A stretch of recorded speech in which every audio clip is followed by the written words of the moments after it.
Kumusta mga ka-listeners? So, bago po di kumata. Asumidi na kape, no?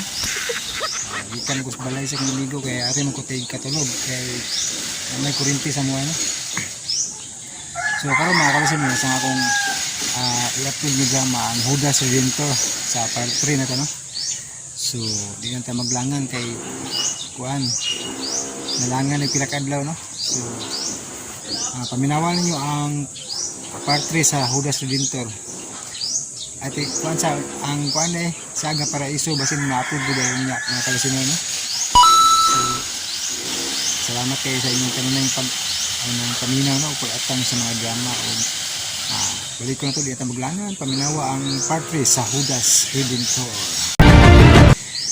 Huwag mao sa ito mga ka-listeners ang atong upload kayo ng adlaw, no? So basin ug mapuhon pa ang basura ka lang kay kanang wala pa makompleto ang episode, no? Kay pa mangkatas ko, no?